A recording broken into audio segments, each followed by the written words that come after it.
Hello everyone, we'll start the session in a couple of minutes. Thank you.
Good evening everyone and a very good morning to Ms. Sushma.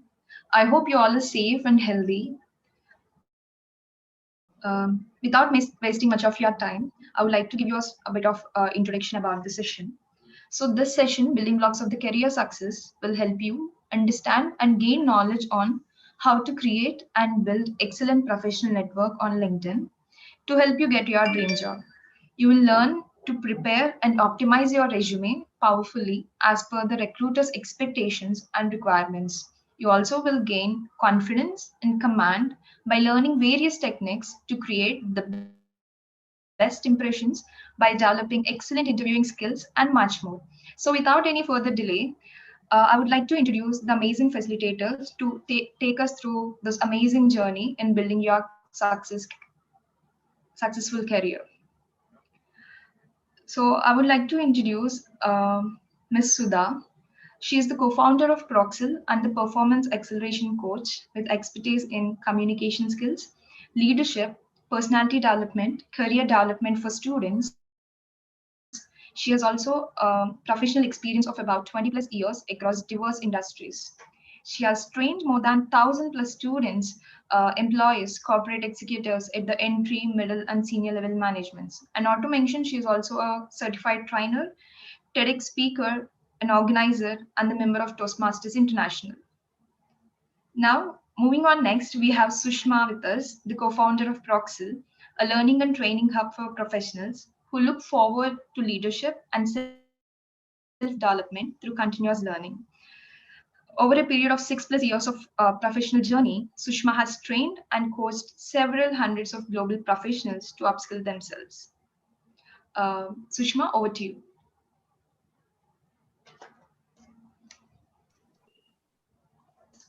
Hello, Meghna. Good evening, everyone. Meghna, just if you can confirm, if you can hear me and Yes, you are see audible. me It's all right. clear. All right. Good evening, everyone. Hope you're all doing good. Thank you, Meghna, for the wonderful introduction. I'm going to share my screen, Meghna, if you can please confirm if you're able to see it. Not yet. Yeah, it's visible. All right, perfect. All right. A very good evening, everyone. How are you doing? So I am joining in from Colorado, USA. So it's early in the morning for me. Good morning in my part of the world. Hope you're all staying home and staying safe. And we pray for a better situation to come by soon. Before we get started, I would like to thank Smart Interns for this opportunity. Me and Sudha are extremely excited to bring to you this program, Building Blocks for a Successful Career, which is of great value to all of you. So thank you for taking the time to join us. In addition to the beautiful introduction that Meghna has provided, I want to add a few things. So the first thing is that I'm a BTech graduate. I graduated in 2007 from G. Narayanamma Institute of Technology and Science in Hyderabad. So I'm originally from Hyderabad.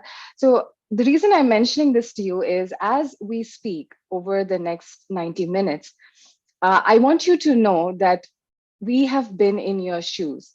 We have experienced the same kind of concerns, the questions, and the anxiety that all of you may have already faced or will be facing in the future again. So before we get started, a couple of things. If you have any questions as we go through the different topics, please make a note of it and you can ask them towards the end. We'll have a separate Q&A session. And I would request that when I ask any questions, please drop in your answers into the chat and do not turn on your mics because we have like 200 plus people on the session.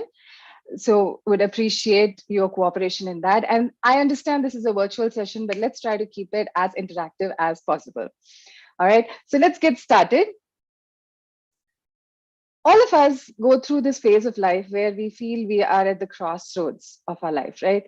And we need to understand what next, where we have to make a decision of what our career is going to be like, what job we want to choose. So in today's session, we will be talking about the what and why of the basic building blocks for your successful career. And the way this program has been structured is it's a progressive learning journey. So today we'll be talking about the what and why. And towards the end, we'll also tell you about a more elaborate program which focuses on how to actually get this done.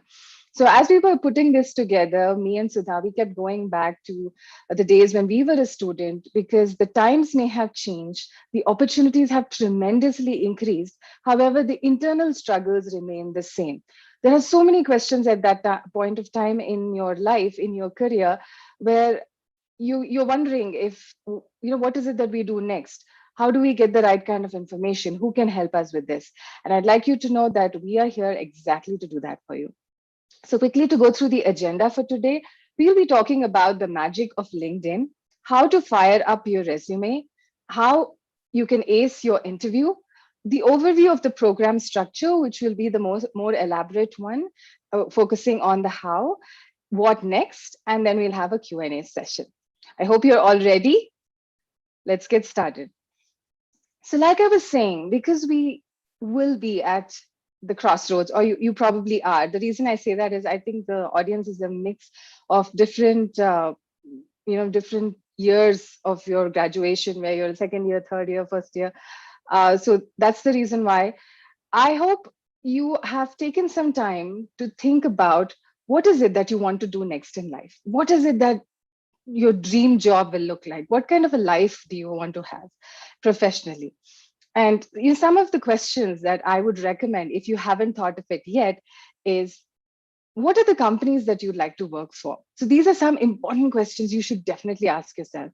What are the positions that you're qualified to apply for? And this depends on what are your key strengths? What is it that you're best at, which you will realize over the 4 years of your engineering?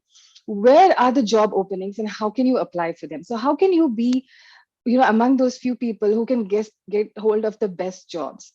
How do you show the employers that you're a great fit and a strong candidate for the job? Now you know that with every graduating batch, the entire batch is available and ready to take up an employment position. So how do you show that you are something special?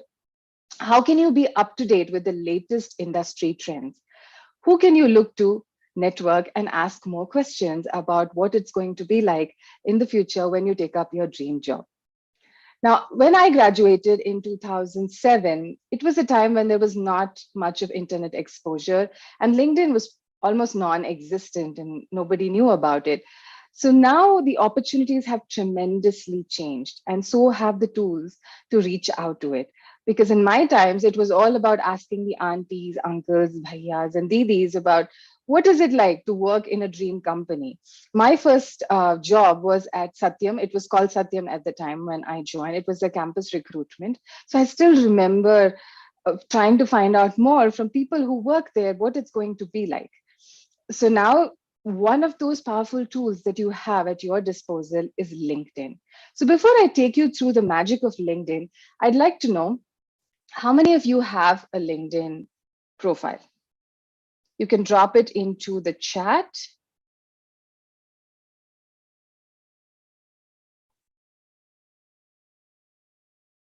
How many of you have a LinkedIn profile? Give me a quick answer. Yes, no. All right. Awesome. Yes, yes, yes. Yes. Wonderful. Many of you have it. All right.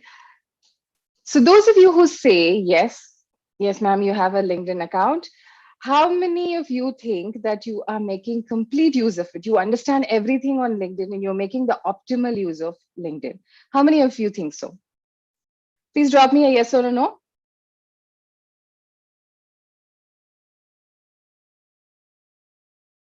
Come on, more answers. All right. Okay, so I see a couple of no's, and so please don't panic. I'm extremely happy to say that we are here exactly to help you with that. So let me quickly start taking you through the magic of LinkedIn. So did you know that LinkedIn has over 500 million users on the platform, and this number is increasing as we speak. I was recently reading about it that there is one person joining the LinkedIn platform every 6 seconds. Every 6 seconds. So you can imagine how fast this platform is growing. And at any time, you have over 9 million companies which have their pages, their data, and all of the wonderful information about them available on the LinkedIn platform. And then there are over 10 million active job postings at any point of time on LinkedIn. So you can imagine what a gold mine LinkedIn is. If you can make proper use of it, it can be one of the best resources in order to connect with people, find opportunities, learn more about companies, and all the wonderful stuff.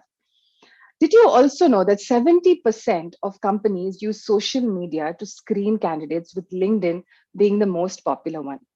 92% of recruiters use social media to find the candidates, with LinkedIn being the most popular one. So if you ask any recruiter at this time, they would say, I love LinkedIn. So you should too.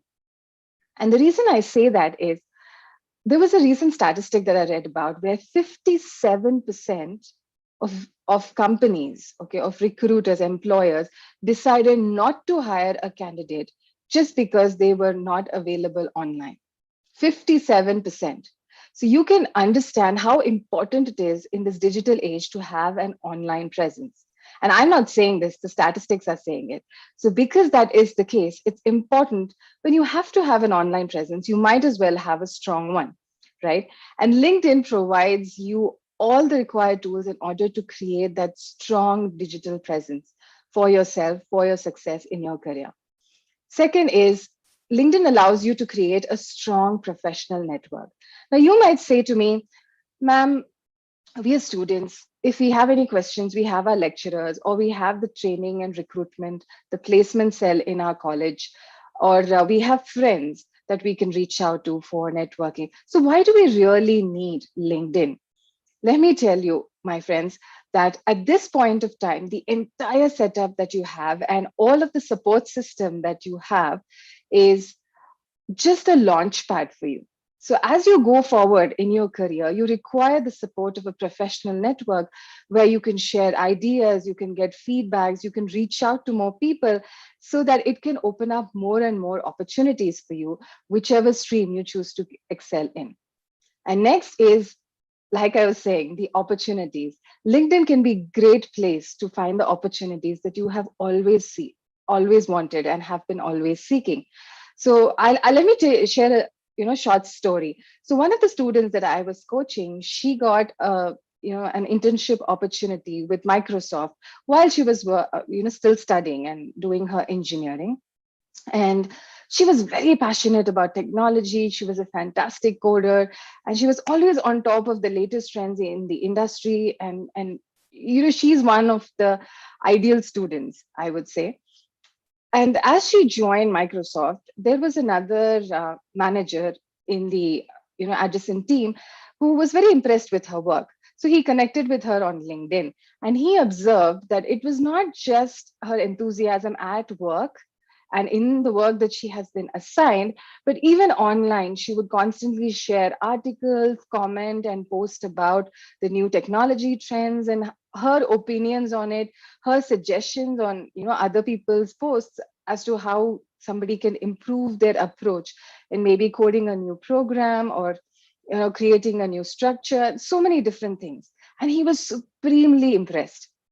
So what happened next is, after a couple of months, when his team had an opportunity for recruiting a fresh graduate, then he reached out to her through LinkedIn and said that, hey, I have an opening for you. Will you be interested? And believe it or not, I mean, almost everybody has the dream of getting into a company like Microsoft, right?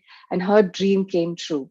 And she was recruited and placed in the wonderful job opportunity just came her way, and it absolutely worked for her. So she was placed in the job, and that was like the happiest moment for her.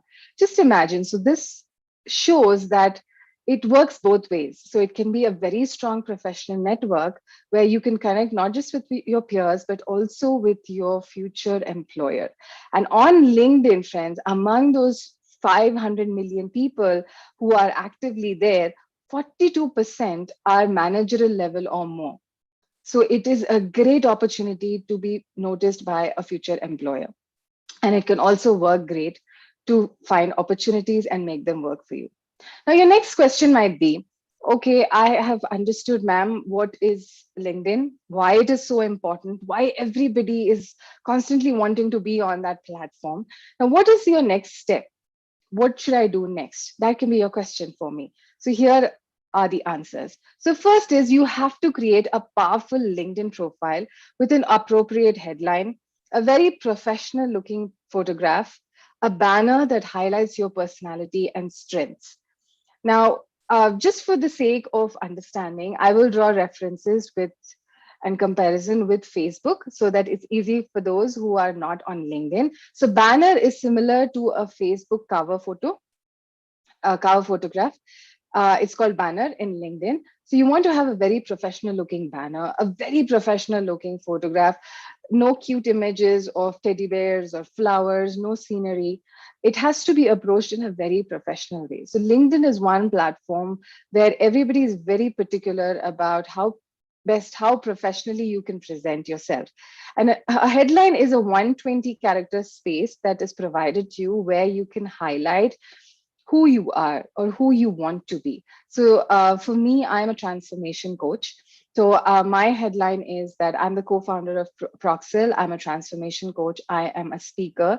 As a transformation coach, I help amplify your inner voice. So that is my message to anybody who comes to my profile and looks at it. So these 120 characters can be a great space for you to make the best first impression. Next step, start connecting with people. So I like to categorize them into these three groups. So the first one is the advocate. These are people that you know, who can be family or friends, somebody who knows you personally. So first you want to reach out to them and add them to your connections. The second is the strategic in. These are people who you know at a more professional level. They could be your lecturers, your professors, your head of department, your principal. Maybe if you've done internship programs at any company, then it could be a project manager there or anybody you know at a professional level. Next is the subject matter experts. Now, these are people who have a certain standing in the industry or who have a good following. They can be, non-biased and help you out when you reach out to them with questions, or you can just follow their content and their activity to learn so much. So this is the group that's called the subject matter experts. Next, get to know your connections more. So when you send out a connection request, which again, in comparison to Facebook is like a friend request, but in LinkedIn world, we call it the connection request, and they accept it. The first thing you want to do is go into their profile and read through it. Try and understand what is their area of work, what is their strength, what is their area of expertise. You have the LinkedIn profile wonderfully structured where you have a summary section, you have the professional experience section, you have highlights of their volunteer experience, their skills, their recommendations and endorsements, and there is so much information that you can get about a person professionally when you look at their LinkedIn profile. So please do take the time to explore that, to understand who can be your best points of contact. So when you require some information, who can you reach out to? So just having an idea of that can be a great help for you. Next, explore the feed and the LinkedIn groups. So the LinkedIn feed is similar to the Facebook timeline, where anybody in your connection, whatever they post, will come onto your feed and you can see what they're writing, what they're sharing. It could be articles or it could be posts that they have written themselves. So you explore that, try and observe. Observation can be a great first step in order to understand how to engage on LinkedIn, how best you can create that visibility for yourself. And LinkedIn groups is another great place. Like I said, there are a lot of companies which have their profiles. So almost all companies, Tech Mahindra, AT&T, TCS, Cognizant, all of them have their company pages. And some of them also have technical groups where it's similar to a Facebook group. They have a LinkedIn group where they share information about new projects that might be upcoming, or what are the new trends that are happening, if there's a merger that is happening. So all of this is important information for you to decide which company you want to go to or what your dream job is going to look like.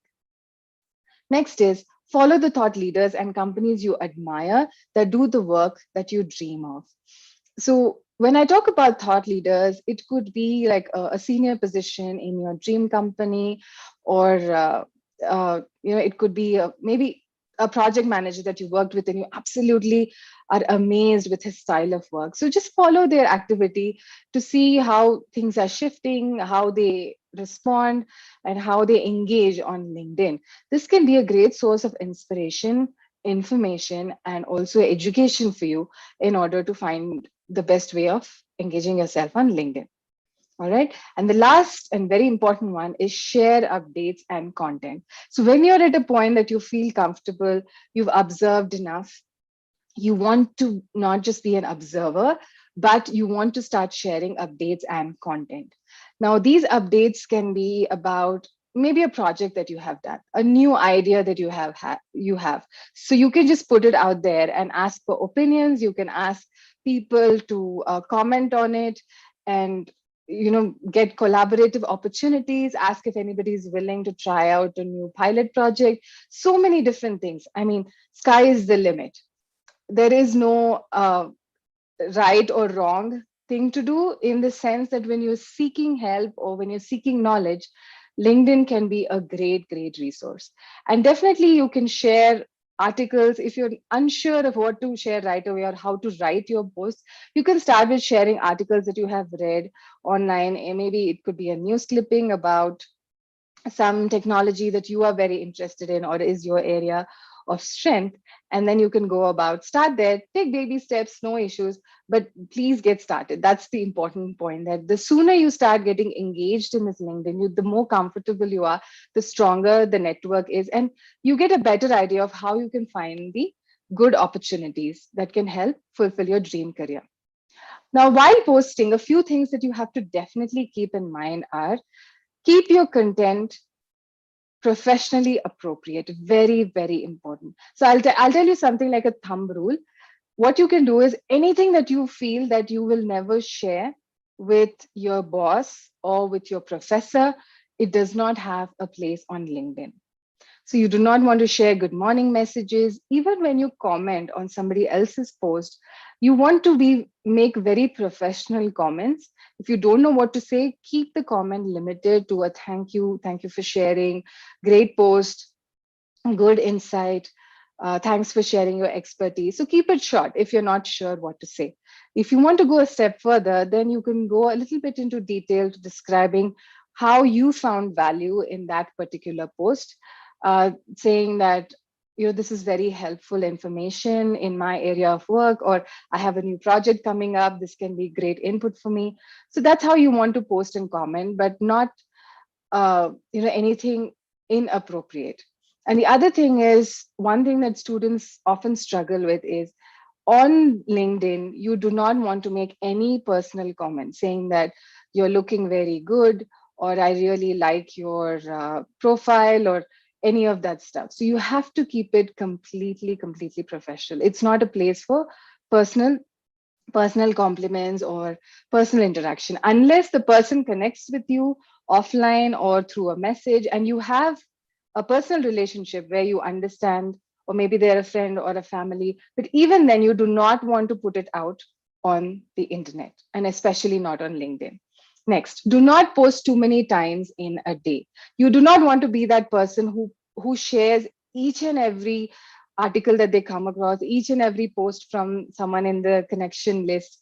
So, for example, if it's my profile, I would want people to think that when Sushma shares something, then it's something of value. It's worth taking time to read. If I share an article, then they should feel like, okay, if she has taken interest, then it must be something of value. That is the kind of digital presence and digital projection that you want to create for yourself, especially on LinkedIn. Because always remember, everybody is watching.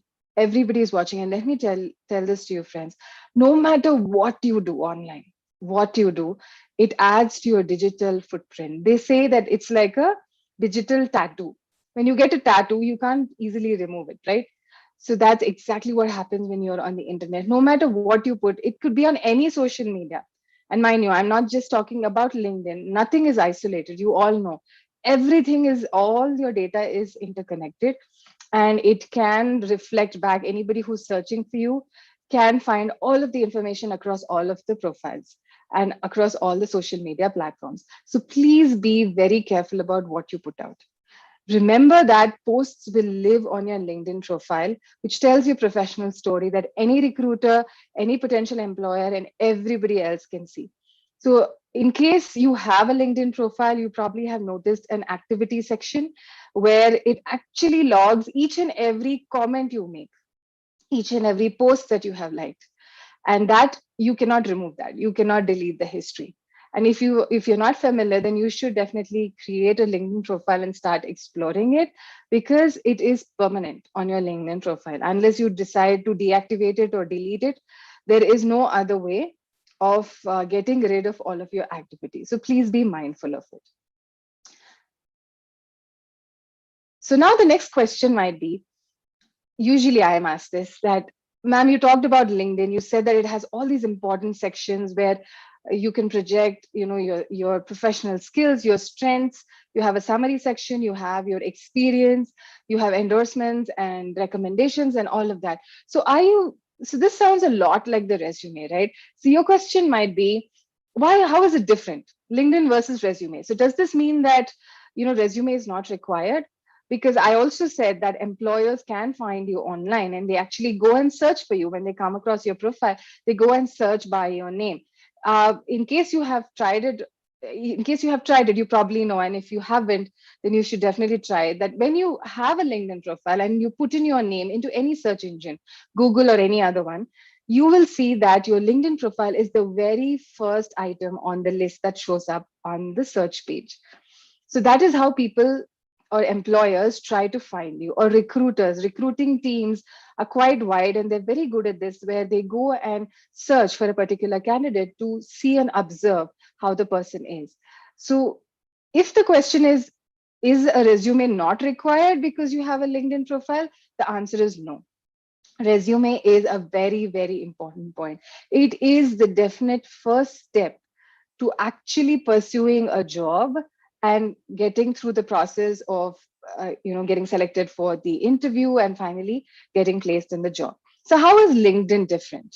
So the first thing is the depth of information that you can provide on LinkedIn. Now just think of this: resume, though it's a soft copy or you're handing it out to somebody, like a physical paper, it is a limited list of your achievements and all the work that you have done. And there is only so much that you can write on a resume, because we definitely don't want it to be too long either, right?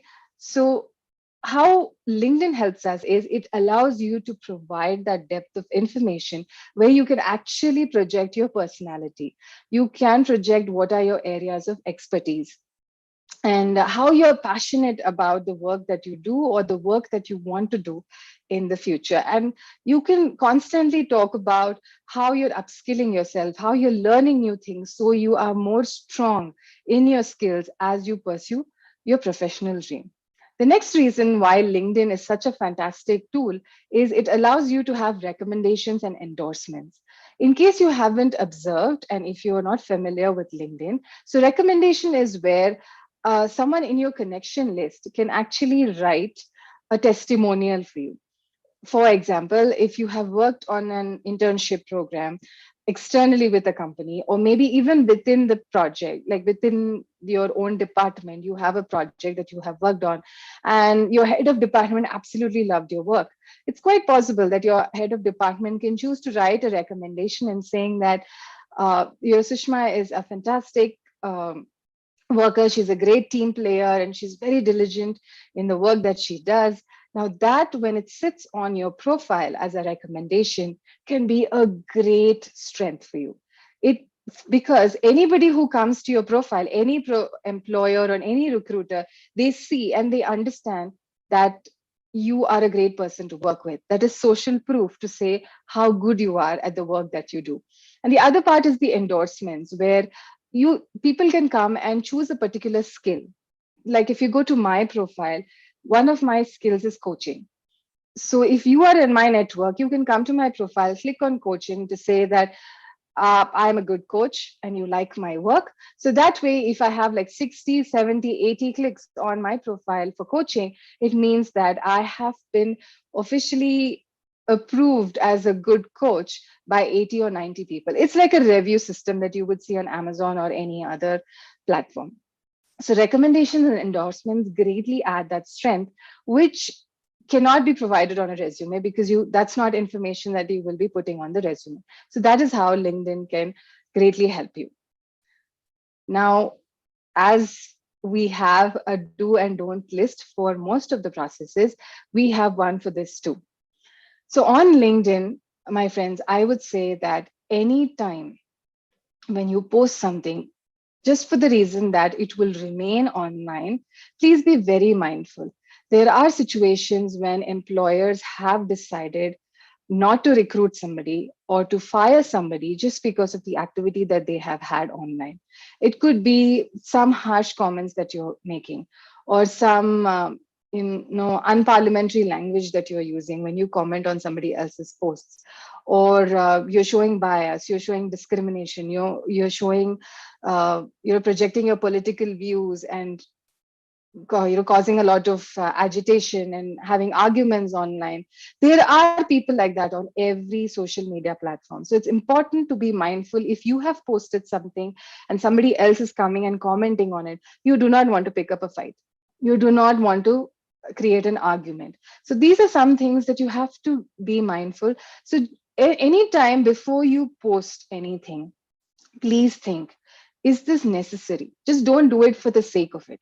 And I'm talking about not just the LinkedIn profiles, but social media in general. Your entire life does not have to be online.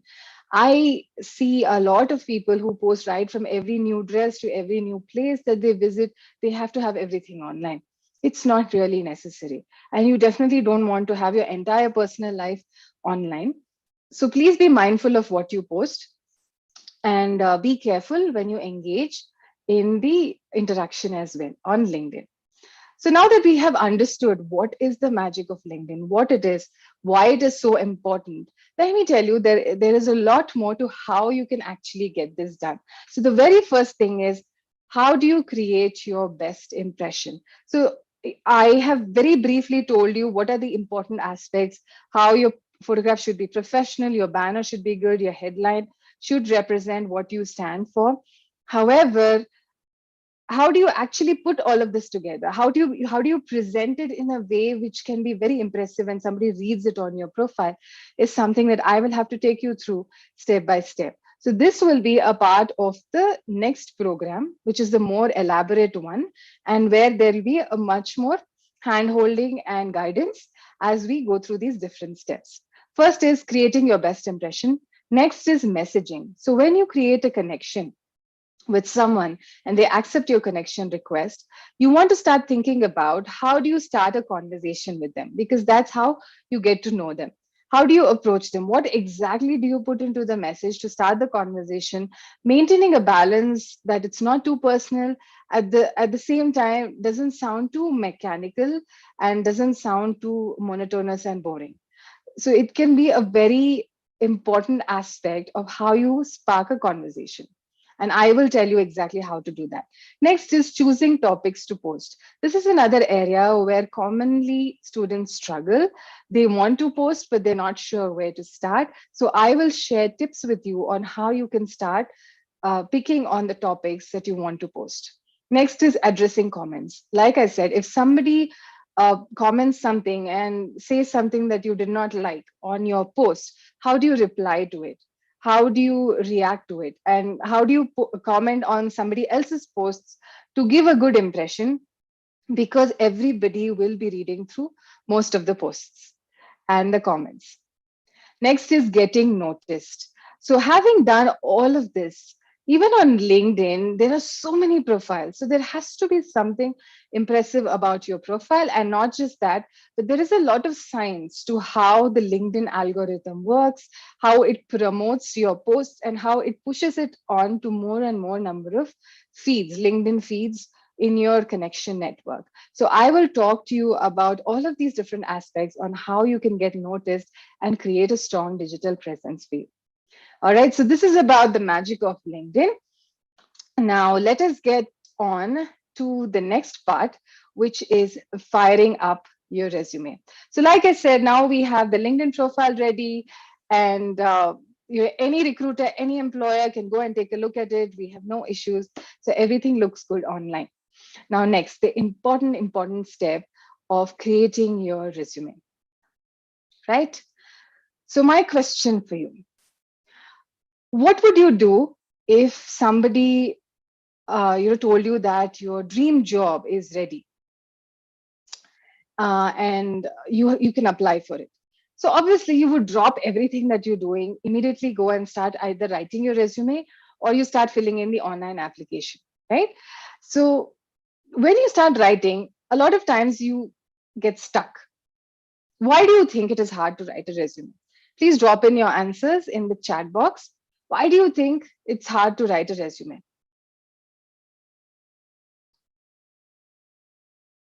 Answers, please. There's no right or wrong answer. Anything that comes across your mind, you can share. Why is it hard to write a resume?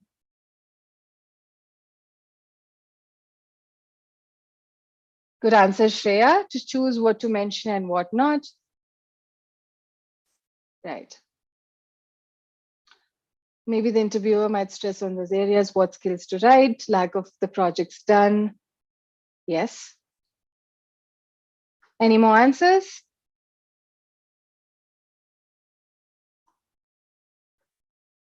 Come on.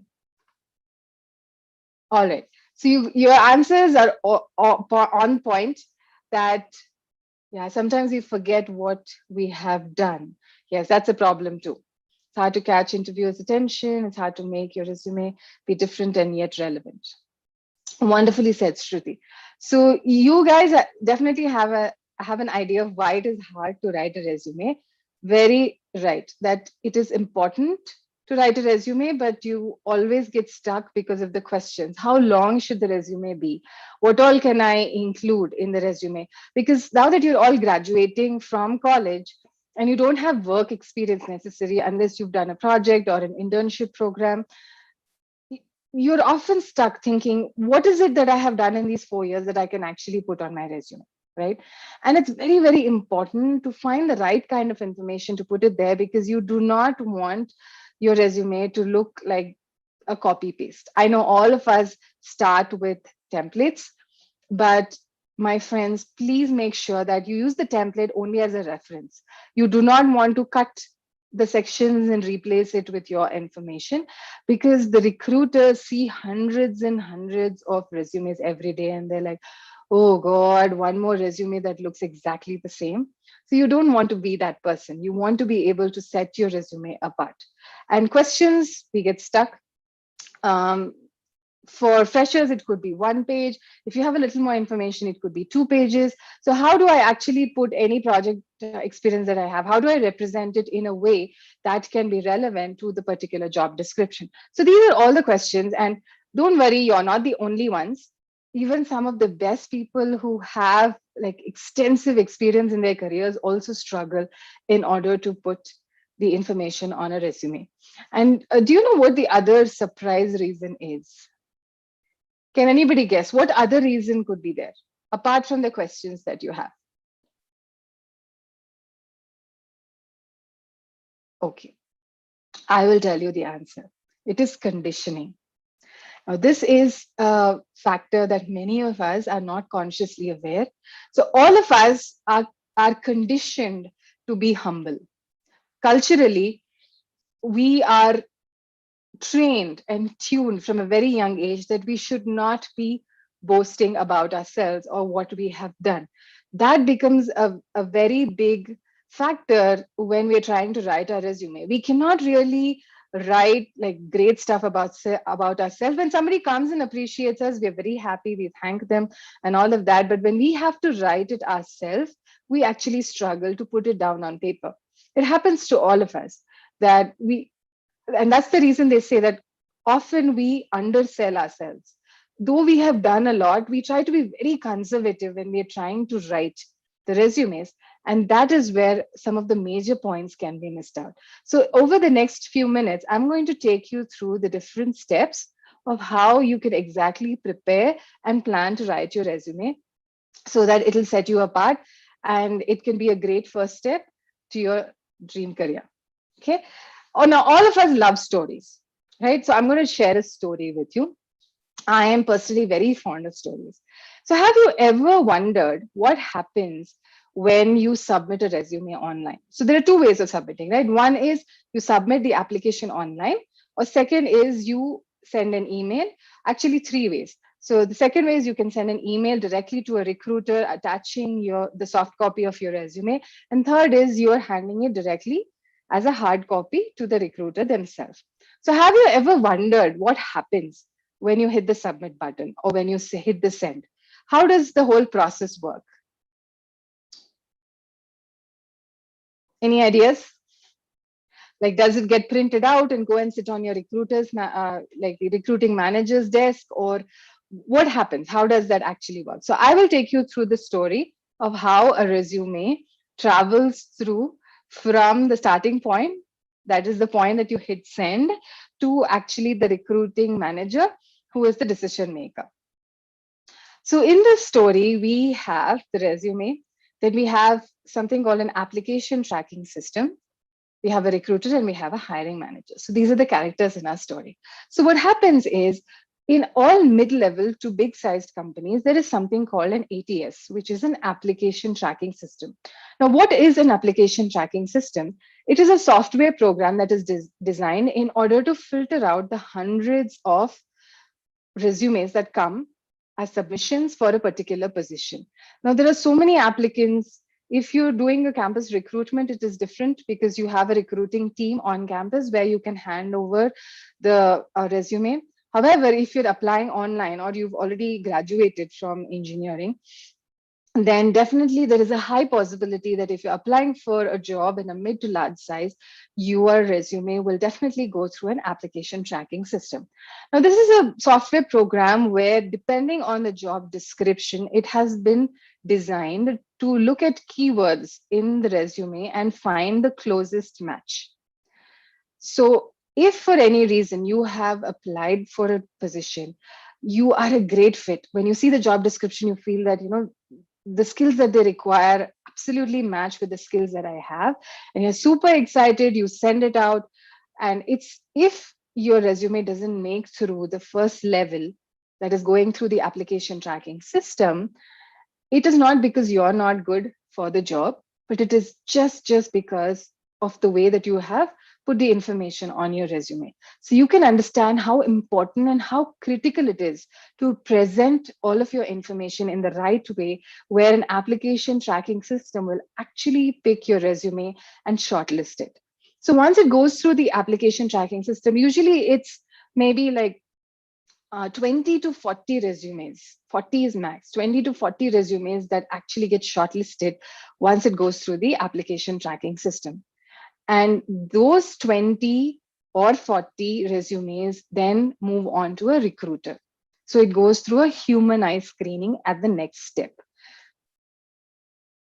Now, when we talk of recruiters, there are two kinds of recruiters. You need to understand that in a company, when you have a recruiting team, sometimes the recruiters, they handle multiple positions. So they're not really proficient or have much information about the technical aspect of a position. So they just look at keywords. So pretty much they are the human version of the application tracking system. So they have a brief idea of what the job requires and what are the important skills that need to be there. So they just do like a quick keyword search on your resume when they look at it, in order to decide if you can be a person that can be shortlisted and your profile can be looked at by the recruiting manager or not. Now, there are some recruiters who actually have the skills, and that is where they are able to connect the dots and actually see how relevant your skills are to the job description.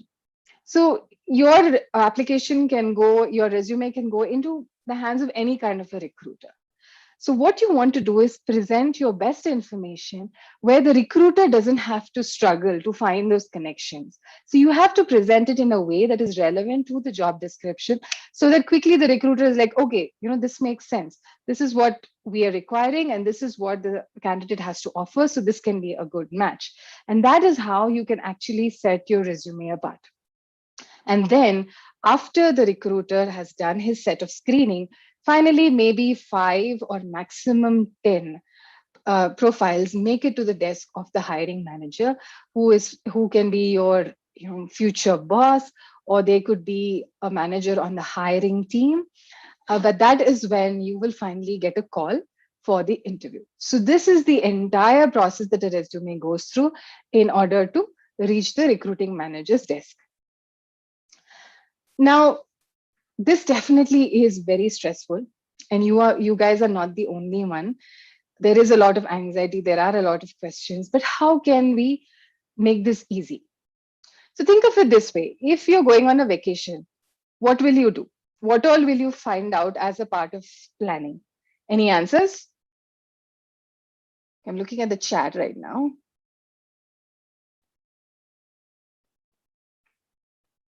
Okay. So in case you're finding it hard to guess what answers I'm looking for, when you're going to a new place for vacation, what will you do? You will find out about what are all the different stop points in your journey. If you're taking a road trip, what are the places where you can stop for food, you can stop to take rest? And if you're planning to stay overnight, then what are the places where you can find good hotels, right? So you do all of this planning in order to make your journey much more smooth. If you compare that, you can approach the whole resume writing through a planning process as well. When you plan well enough for resume, like there was somebody who mentioned that, yeah, good answer. Somebody said that, we take reservations to stay and things to take with us. Good answer. So there are so many things that we take into consideration when we're going out on a trip, right? So there was somebody who mentioned that we are not sure, or we don't remember what we have done, or what projects we have worked on and what we can put into the resume. So you can start by planning. So planning it out, gathering all the information that you want to finally put on your resume can make it less frustrating. Because when you sit down to write the resume and you're getting stuck, you get irritated, and your mind stops working and you cannot recall all the information that you want to put in. So you want to gather all of that information before you even start. So now I'm going to share a few top pointers in order to approach your building the resume process. First one, I don't know if anybody has ever told you this, but think of it as a marketing document. Think of it as an advertisement that you are giving for yourself. Now, we all know how advertisements work, right? We watch them on television, or we see a lot of ads on YouTube as we're browsing. So how do they approach it? They present to you what is important to you. That's how they sell their product. Now, when you are creating a resume, you have to think of it as an advertisement for yourself, a marketing document where you're telling the employer, your recruiter, that, hey, this is the job description and the skills that you require, and this is why I am a good fit. These are the skills that I have, which are an exact match to what you are looking for. So you have to present your information not just about you, but it's about what the other person will expect from you, or what the recruiter expects from you. So that is how you have to think of the information that you want to put on a particular document. Next is your resume needs to be strategic. When I say strategic, what I mean is you definitely do not want to put anything that is false information. Do not fake any experience on a resume. And I say this and I emphasize on it because it is so important to understand. If an employer finds out that you have put incorrect information on your resume, there are high chances that you can get fired, and it can leave a black mark on your reputation forever. That will be a very bad thing for your career. So never lie about any information that you have to put in terms of your experience. Now, you might say there was another member who mentioned in the chat that we don't know what we can put on a resume because we are still studying. Now, for those people, I would say there is something called transferable skills.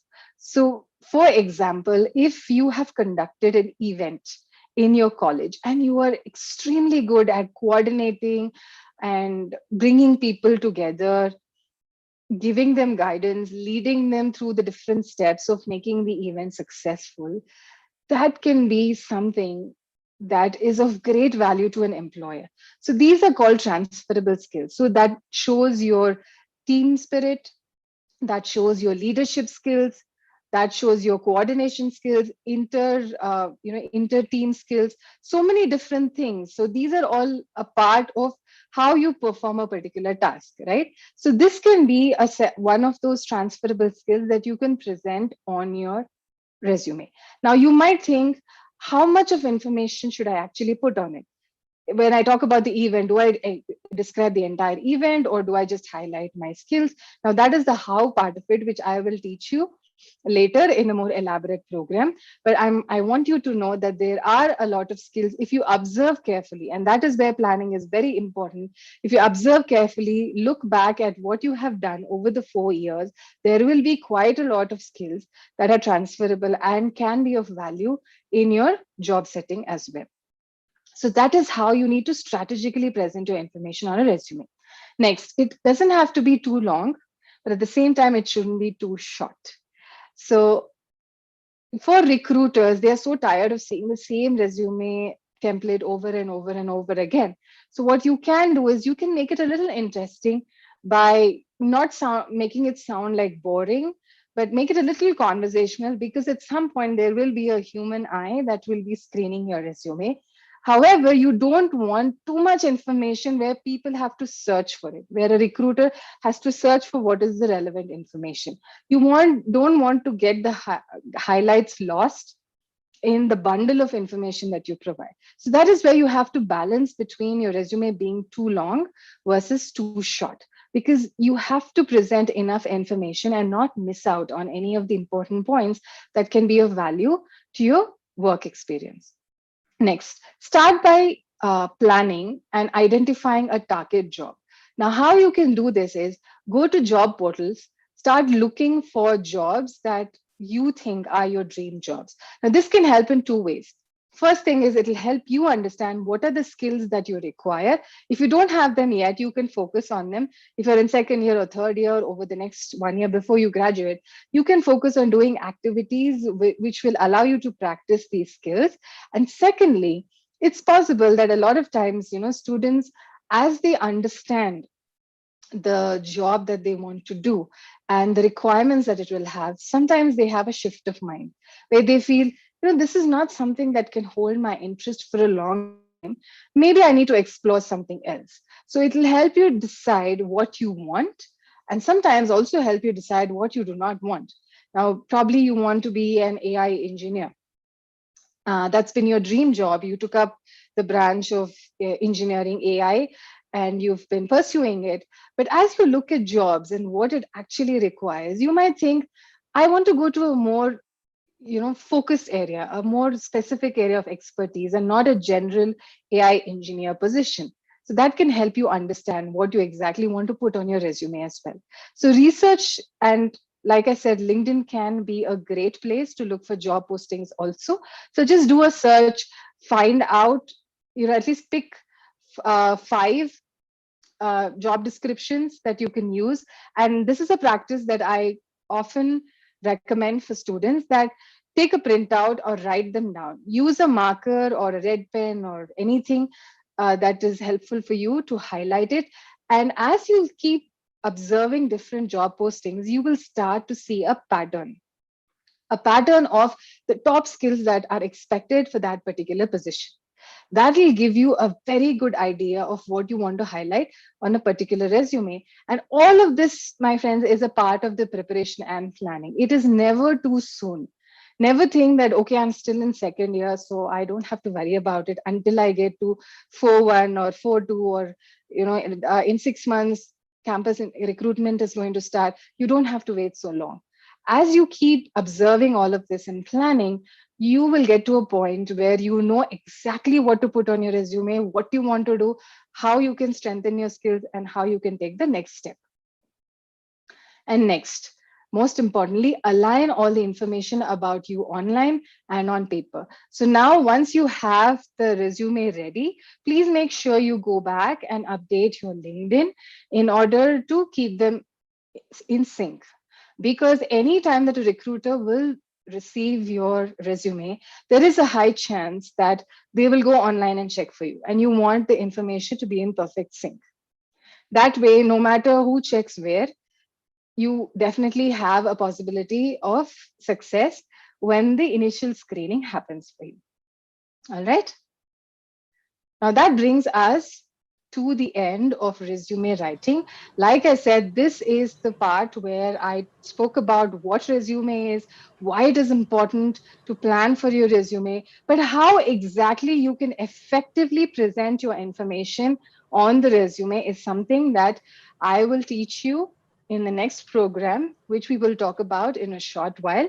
Hope that is helpful to get started and has triggered your interest. So friends, please remember, again and again I say this, it is never too soon. It is never too soon to start planning your career. These are very important blocks to your career success, and that's the reason we insist so much that you need all of these in order to put your best foot forward and take up that journey of success. All right, so I'm going to hand it over to Sudha, who will take you through the rest of the topic, and we'll have a Q&A session towards the end. Over to you, Sudha.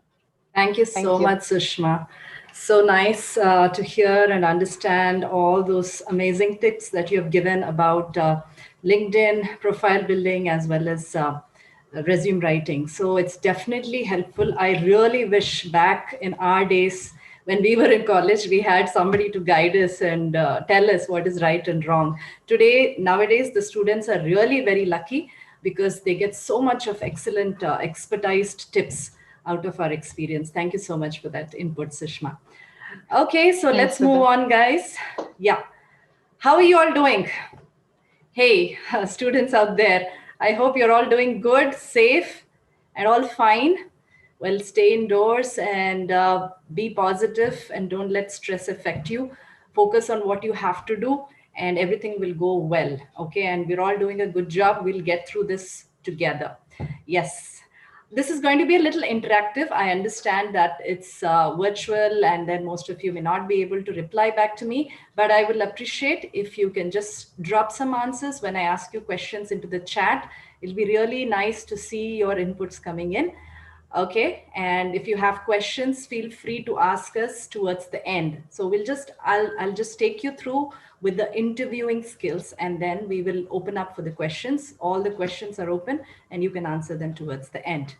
Okay, so moving on, I'm just going to share a screen. 1 second here. Okay. Let me know if you're able to see my screen. Yes, Sudha, we can see it. Sure. Thank you, Sushma. Thank you for that. Okay, 1 second. Yes. So ace your interview. Now you've done excellently well in your academics. You're a brilliant student. You're technically so good. And thanks to smart interns, you have done your externships also excellently well and you've got approved, you've been graded, you've been appreciated for all your hard work, your technical knowledge, your skill, etc. So all this has happened so well, and you're very confident that come what may, whatever questions I will get, I'll be really very strong and confident in answering them. So this is your thought process and this is what you have. Well, very good, right? But then the final interaction when it comes to the interview, right? What is going to actually happen? Will all that knowledge, all that experience actually going to help you? The answer is yes and no. Okay, so let me just tell you in a while why I say yes and why I say no also. Okay, so let me just go back. I am from Hyderabad and I've done my education here, been abroad, lived in the US, interacted with a lot of people, and then I've been a performance acceleration coach. As of now, we cater and reach out to a lot of students. So we train them, develop these skills. And the reason we do it, I'll just come to that in some time. But to go back into the history, after I finished my engineering, I had high confidence. Like all of you, We didn't have amazing organizations like Smart Intern, Smart Bridge, who would give us internship and that build that experience, I mean, the technical skills. But it so happened that we managed with our projects, assignments at college, took help of all the faculty. We were literally after them, trying to help us complete it and learn so much. We were so hungry for knowledge and learning more and more. So all that happened well and good. And being good with my academics and quite confident and very proactive at college, I always felt that interview is something where you just have to be prepared mentally, go with a positive attitude, and then you will be able to clear it. Right. So with that confidence, I spoke to a couple of my seniors and people that I know who were already working and try to understand what is an interview and what we need to do. So they just gave me an overall idea. They said, yeah, just be relaxed and give the right answer. Don't just miss out, etc., etc. All that was done. So I went very confidently to the interview. And as soon as I entered the room, I was nervous. Now, this was a campus recruitment. So I knew my faculty were supporting. We prepared for a couple of things and all that, but not so intensely as we do right now. Okay. I just entered and I saw a couple of students who are very familiar to me. But then the way they were coming out and telling me, hey, you know what? They are asking such really tough questions. And I panicked. What I knew also I forgot. And I was not able to answer. I was not able to remember. I knew it, but I couldn't say it properly. And all the time I was getting so tensed. You know, I was sweating. I just couldn't sit and look at them. All these, and listening to all of them, my confidence went low. And I was like, oh my God, these are brilliant students. They are toppers in the college. If they are speaking like this, then what is going to be my condition?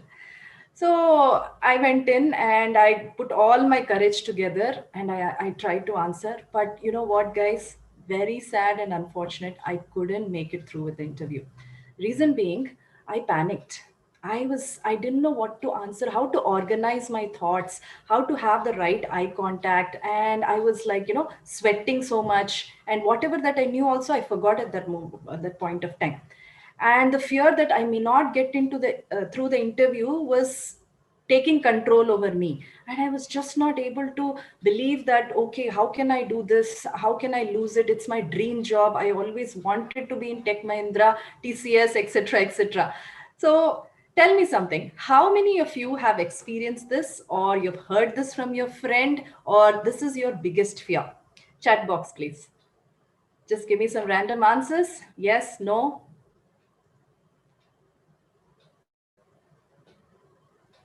Yes, have you experienced this? Or do you have this fear when it comes to interviewing? Please feel free to drop in your answers. Just say yes, no, whatever, just for me to get an idea. Yes, right. Absolutely. So we've all been facing this, right? This is the biggest fear. So what happened is, like, see, if, and that was long back. Now in current situation, the competency level, we have gone global. The amount of expectation from the recruiter and the competency of the participants, their level of knowledge, their ability to present and express themselves, their communication and confidence level. So many aspects have changed, times have changed. So no matter how much you prepare, you can still fall short of your preparation. So it's better to go near to perfect and be totally confident and then face the interview like you're going to a battleground. Otherwise, there is a chance, 50-50 chance you may be lucky that you can get through.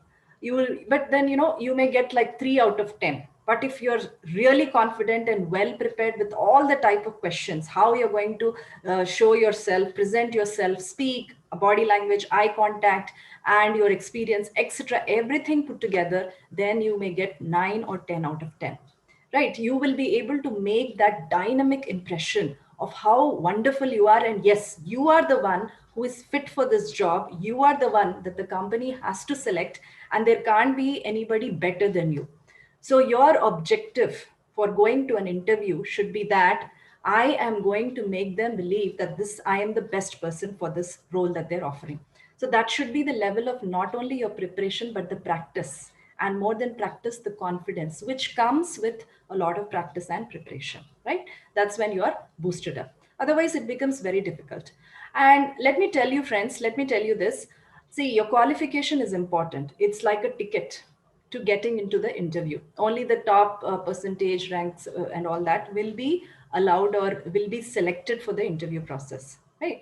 And but then along with your qualification, you need the skills, the right skills, and that is what the interviewer is actually looking for.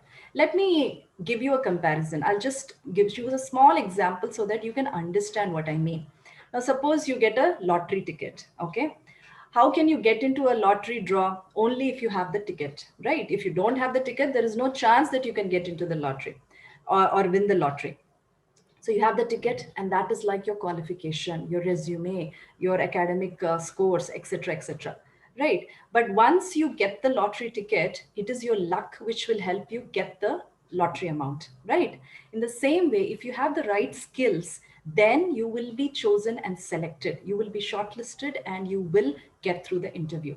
So just like luck, skills are something that are very, very important for you to get your dream job, something that you have worked 4 years of your life, dreamt from your childhood, your parents, your family members, your friends, everybody has been looking up and they were waiting for that day where you crack the interview and you come back and say with full happiness that, yes, I've got the job that I always wanted in my life. How happy is that? But you have to put an effort. It just doesn't happen like that because there is a lot of competition, there's a lot of expectation. Now, my entire experience of 20 plus years, I have been on both the sides. I've attended a lot of interviews where I would prepare and practice on how to give my best in an interview. And I've also worked as a recruiter, recruiter in many corporate companies. And even today, when I do trainings for corporates, especially corporates, there are students who come freshers. So there's an induction program I conduct. So share their experience, help them get into the corporate lifestyle, so many things. So with both the experience, what I understood is there is a gap.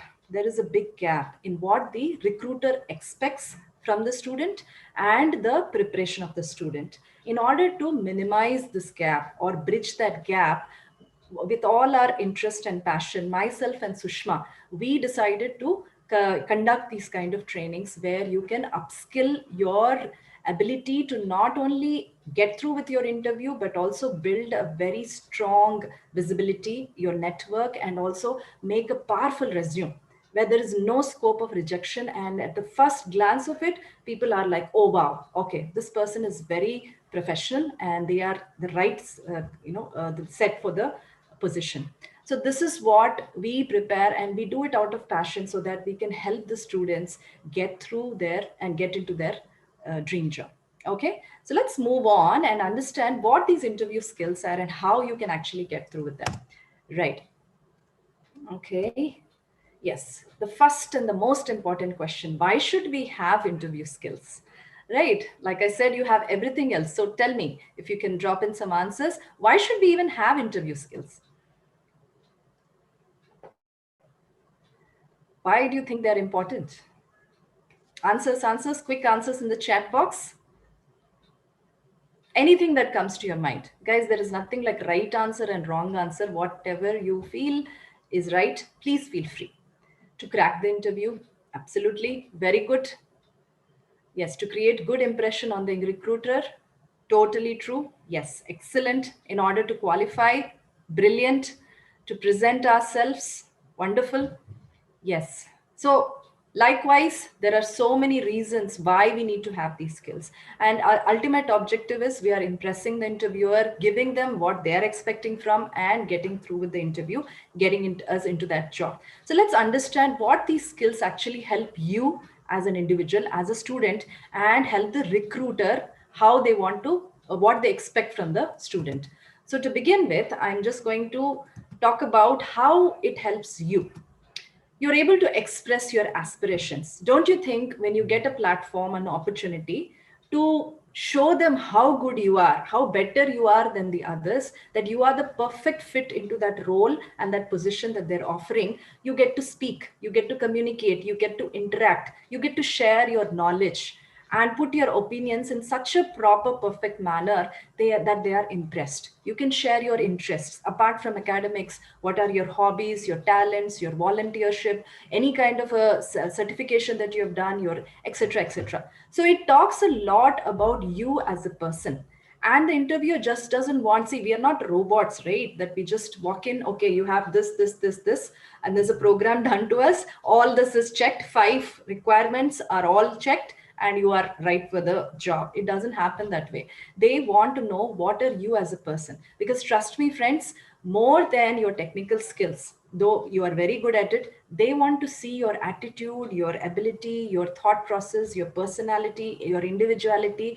All these are very important because they give you a training in technical skills. In case you're short or you're not very strong in that, you will always be coached and mentored to upgrade your skills, technical skills. But when it comes to your individuality as a person, how capable, how determined you are, all this is something that they look for in the interview process. They understand how much you need to understand. So it's not just they knowing you, you also have a right to understand. So in addition to all the research that you do before the interview, you get an opportunity to listen to them. What is the interview? I mean, what is the company about? What is the position that they expect? What is the scope of the work? What are their expectations from you, etc., etc. So it's an excellent interaction and a great platform for you to think positively and understand, not only present yourself, but understand them from the other side. Now, for the employer, there are 3 main things that the employer would look for. What can you offer?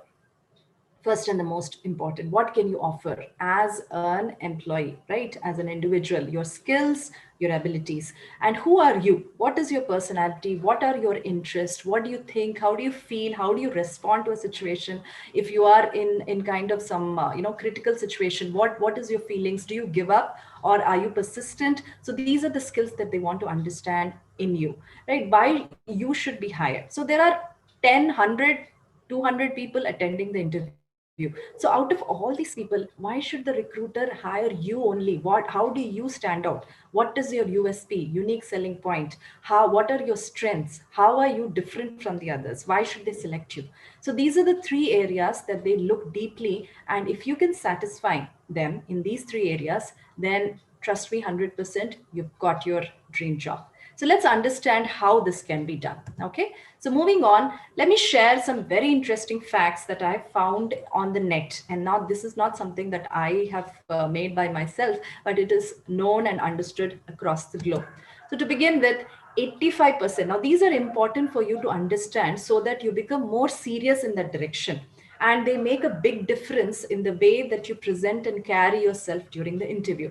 That's the reason I'm sharing these facts. 85% of the success is based on this positive attitude, your enthusiasm, and your confidence. How excited are you? How keen are you to get into this job? Right. And the kind of attitude you show, the excitement, the enthusiasm with which you ask questions or you answer them. So all this aspect, 85%. Now, if you have 2 people talk to you, right, and one of them is very, very skilled, highly talented, but the way that they're speaking sounds as if they are bored, they're not that keen and interested, and the other person may not have so much of abilities and skills, but still they sound excited, like they want to learn. They want this job and they're very interested in it. So whom would you choose, or who out of the 2 will be more impressive to you? The second person. And as an interviewer, you will always think that it's okay, I can train them in the skills, I can help them get better, but the attitude is what I'm attracted. If they are having that positive attitude, then going forward, once they join the company, I can help them get better with the skills, the process, the system, the project, etc., etc. So 85% of your success rate depends on how you interact with them.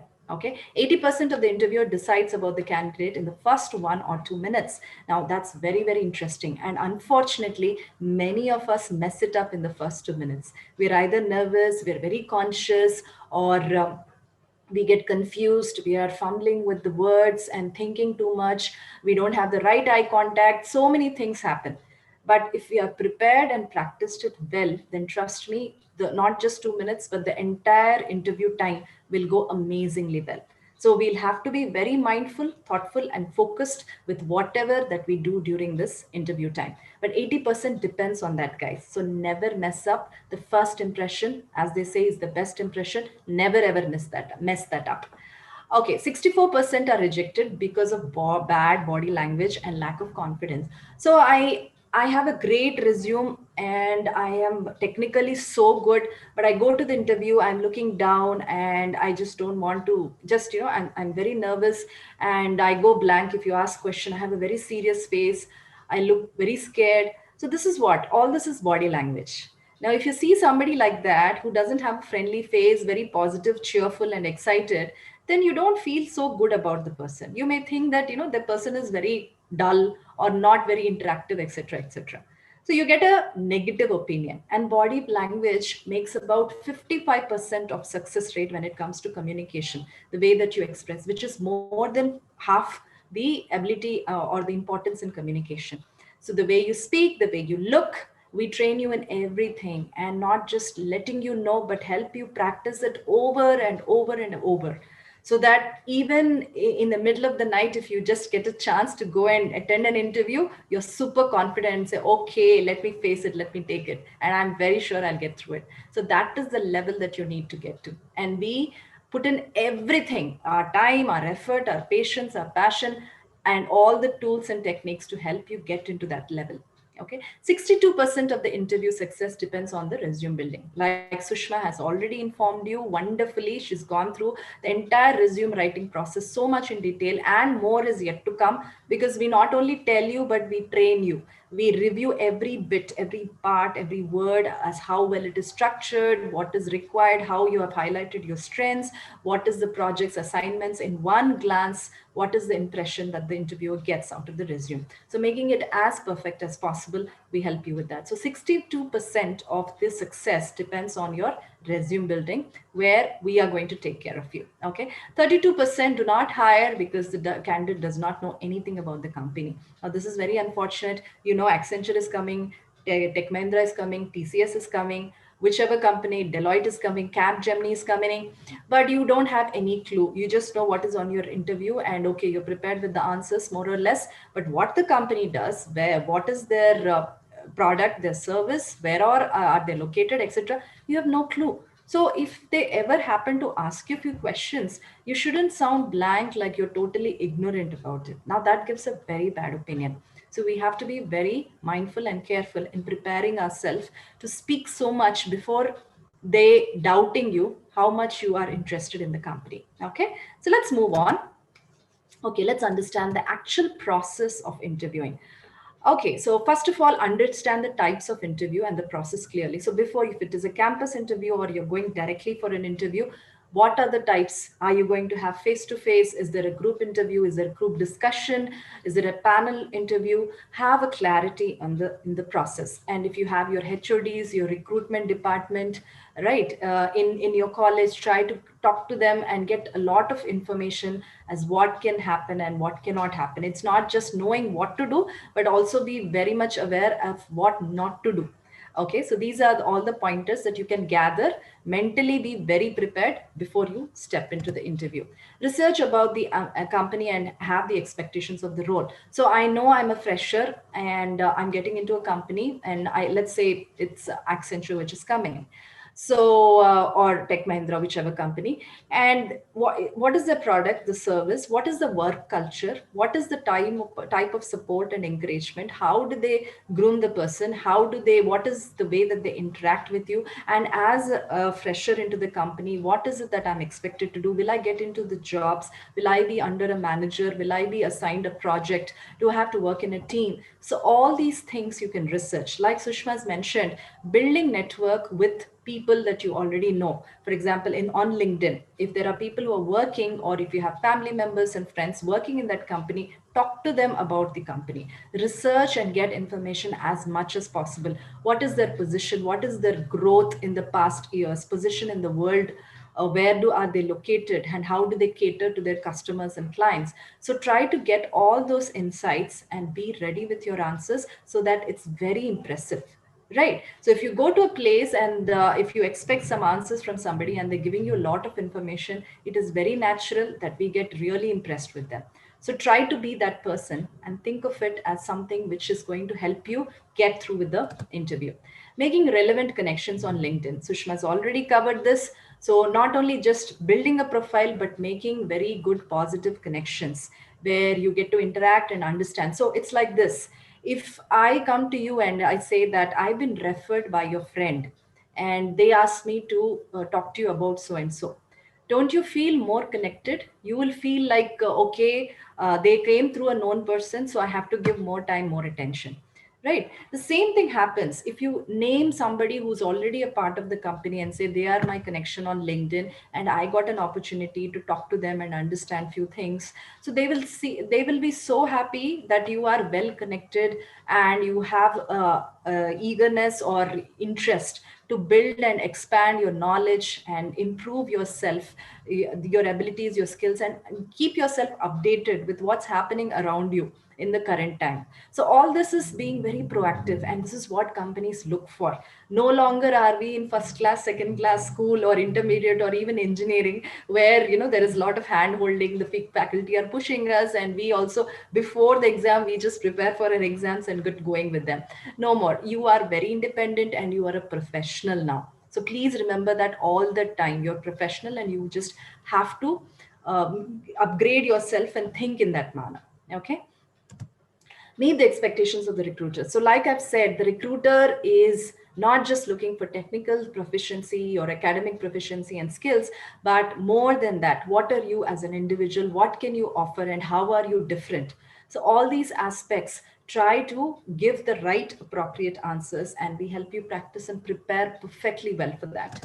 Okay, prepare a powerful resume and highlight your strengths and achievements. So sometimes what happens is, Sushma has already spoken about this, but when we are making a resume, we miss out on highlighting it. Everything is there, but the minute I look at it, I need to see what you are good at and perfect, you are the best at. So that if somewhere is hidden and not projected, then your chances of impressing the recruiter may be low. So work on that aspect and make sure that at one glance, the first glance, they are really, really impressed with you. Dress professionally. The way you enter, the way you greet, the way you carry yourself should make them feel that, okay, you are not coming for an interview, but you're already an employee of the company. It should make them look at you as an employee of their company already. The amount of maturity, the confidence levels, and the professionalism with which you show. So dress becomes a very important aspect, and we train you or we guide you and how, for guys and girls, boys and girls, what is the right and the perfect way to go about. Carry yourself with confidence and the right language. So body language. Now there is a very famous way or an important thing that you can remember. It is called PEAR. So this 4 letters, PEAR, is what the recruiter looks. First is your P, stands for your positive attitude. How positive are you in the way you speak, the way you think, the way you answer, etc. Right? And then it is your E. It's your ability to connect with people. Right? How are you able to connect with teams, interact with them? So that's your A, your ability to connect. Your E, that is, I'm sorry. E is your effectiveness in taking control of yourself. That is E, where you're taking control of yourself. How easy are you to work with? Right? How friendly or understanding, adjustable you are to the situations is what they see. And A is the ability to take control of yourself. And then R is the reliability. How reliable are you? How trustworthy are you? How honest are you with your work and things? So PEAR is what the recruiter looks for in an individual, and that's how we go about building your personality and your way of interaction during the interview. Prepare and practice well for commonly asked questions. So there are a couple of set of questions which I'll be just speaking in 1 minute, and you can always prepare the answers in advance, like have an idea. If it is something out of your preparation, then that's okay. Still, you have some knowledge and you will have the confidence to carry yourself well and give the right answers. But otherwise, we use the STAR methodology, which I'm just going to tell you in some time, STAR. And this is a really good way where you can put all the points together for any question that they ask you. So we'll get into that in a while, but prepare properly for the commonly asked questions. Do's and don'ts of the interviews. So you have prepared yourself and you know what is what. Technically, you're good, you carry yourself. But there are certain things that we should always remember not to do during an interview. Get overexcited and you continuously speak a lot, and you have high expectations. So you start getting over friendly with the interviewer. The person may be good and friendly, but doesn't mean that you as a student attending the interview also needs to get over friendly. And the other thing is being very casual, sitting, your body language, and just like as if you're not serious. So don't give that impression at all. And in case you don't know any answer, don't pretend to know it or don't lie about it. Be very honest. Say that I'm sorry, I am not aware of this, but I will definitely research and learn about what the question that you're asking me. So be very sincere and honest in your approach. That will build a lot of appreciation because they will appreciate your sincerity, your honesty. So always think of that in that way, and don't get too personal, like I said, and sound very professional. Don't take things for granted. So there are many don'ts that we focus, and we help you be aware of them and never let them come into your way of giving your interviews. Leave an impressive positive opinion and say thanks gracefully. So even if you feel it has not happened 100% the way you want it, okay, just in case maybe you didn't answer one or two questions and you felt the interviewer is not very impressed, whatever it is, the last impression makes a big difference. Because out of all the candidates that they interviewed, if they could find that positive attitude in you, even in spite of not maybe answering a couple of things, then there is a very big chance that they will consider you. So always be very thankful for the opportunity. Thank them for giving them the chance, and of course the interaction. And I look forward for hearing from you. So thank them gracefully and then leave a positive attitude, an impression on them. Okay, so that's really important. Always keep that in mind. Doesn't mean that you are not up to the mark and you look depressed and you look upset or you look disappointed. So never let it show on your face or your body language. So always remember that, guys. It's really, really important. So these are the things, some of the things that we have to keep in mind while we are undergoing this interviewing process. And we go into the depth of explaining every bit by bit in detail so that it helps you overcome your fear, build that confidence, and be able to ace your interview perfectly well. Okay, so these are the different types of questions which are generally asked. First, you have strength based and then you have competency based, the two main broad areas or categories of the questions that you can expect. So, when it comes to strength based, these are the questions where they check your mindset and your attitude, what you think and how is your approach towards it. Competency based are going to focus more on your skills and your ability. What is your level of skill that you have already learned and developed, and what is your ability to resolve things or work on certain things. So let me just take a few examples to help you understand what are strength based questions and what are competency based questions. To begin with, strength based are tell me about yourself. Now, this is a very simple question, which we may feel we can answer it, right?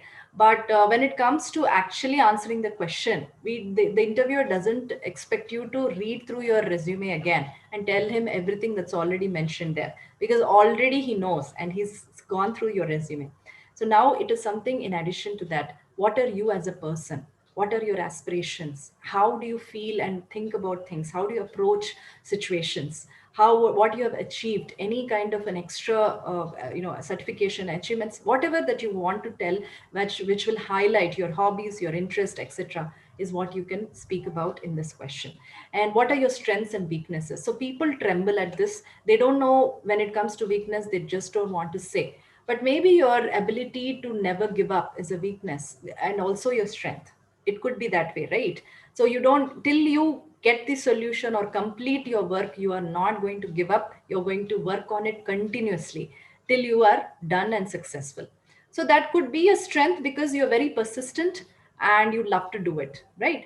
And it could be part of weakness because you over exhaust yourself and you work continuously throughout. So you can tell them that though it may be a weakness sometimes, I'm trying to balance my work and given right amount of time and complete my time within, complete the work within the time given. So I'm working on improving my competency levels, my ability to manage time properly, right? So all these can be a very positive aspect where you not only tell them what it is, what your weakness is, but how you're improving your weakness. That's very, very important when you have to address a question like this. And this is what the interview recruiter will look for. Even though you may have one or two weaknesses, how are you looking, how are you working with them?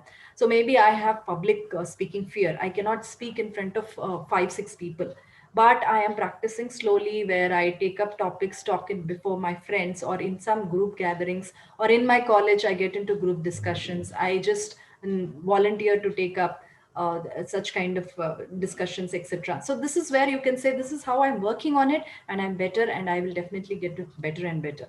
So that's how you have to highlight or answer that, and it's a very positive way. What motivates you the most? So this is another important question where you talk about what actually makes you get more keen and interested, maybe challenges, maybe different situations which can help you test your skills and your ability, right? Where maybe some kind of encouragement or a new process where you're learning new things. So different ways that you can say that it motivates you. So you have to be specific in what you are talking about when it comes to your motivation. So how do you find that? We individually help you in answering these questions as per your strengths and your abilities, and help you prepare properly for the interview. Now, competency based questions are to do with your skills and your ability, right? Can you give an example? So here they're checking on the team building aspect, your ability to manage change, how you can deal with it, describe a situation when you have to deal with it, etc. So they are checking on your ability of able to manage things in a better way. How positive are you? How well you interact and build connections, etc., etc. So let me just give you the STAR methodology where you can apply one question, and as an example we'll see how you can answer a question. Okay, so moving on, the S is for the situation. So, for example, if you are asked to say, how do you work in a team, or what are the challenges that you're faced working in a team? So, you can go back to your college days and talk about a situation where you were given a project and you had a team of 5 people, and all of them were given their assigned roles, and you were supposed to complete the project in so and so time, maybe 1 week or 10 days, whatever. So, this is the situation you're describing to the recruiter, right? Then the task is what you are expected to do. So my task was to get all the coding done and ensure that it works. So I did the testing as well as part of supporting the code. So let's say this was what was expected from you. So define it clearly and tell them that this is what I was expected to do. Next is the A, which is the action. Now, this makes about 50 to 70% of the impression that you make, or the main matter of the answer. So 60 to 70% is what you've actually, how you went about doing it. So probably you went about interacting with people, talking to your seniors, gathering information, reworking on the code, doing the testing again and again, motivating the others to follow the timelines, following up with the other team members, checking how they are progressing, and if anybody needed help or they slow down somewhere, you would push them, or you would take up some work if required. So this speaks a lot about your abilities, your skills, and the way that you have taken up this situation. So how well as a team player do you work in a team? So that's what the action is all about. So here is where you describe how as an individual you went about doing it. And the last one is the result. So it was greatly appreciated. We completed on time. In fact, we won the best project award. It was, and all the lecturers were very happy. It was excellent teamwork. Initially, we were slow, but eventually we increased our pace and then took more interest and completed it. So these are all the different ways. And if you can see beautifully, it is covered in every aspect. So situation, task, the reason we use the STAR technique is you will not miss out in giving any aspect of the answer. Every way you are covering the answer properly to the expectation of the recruiter. What was the situation? What was the expectation, the task, and how you went about doing it, and what is the outcome, the result. It's a very popular technique, and for every question, we help you frame the answers by using this technique so that you don't miss out on any point. Okay, sure. So let's overall understand how you can ace an interview. We spoke about different aspects to do this, to do that. So let's just summarize and see how this interviewing can be aced. So first of all, research, review and refine your skills. Research about the company, review your information, your knowledge, your skills, your resume, your ability, and refine your skills. How good am I? Get it evaluated, get it checked. So it is through training experts like us where we will give you a feedback. And it's very, very important, guys, to get an opinion from experts and say, okay, how good are you? Where can you do better? And this is the suggestion. We not only like see many of the theory, like you go internet, you will find all this information, but it is one directional. Please keep that in mind. It is all one directional. Nobody is going to tell you how to do it better, because you only get to listen and absorb that information and knowledge. But when you start practicing it, you may get 100 questions, or you may be stuck somewhere as what do I do and how do I do it different.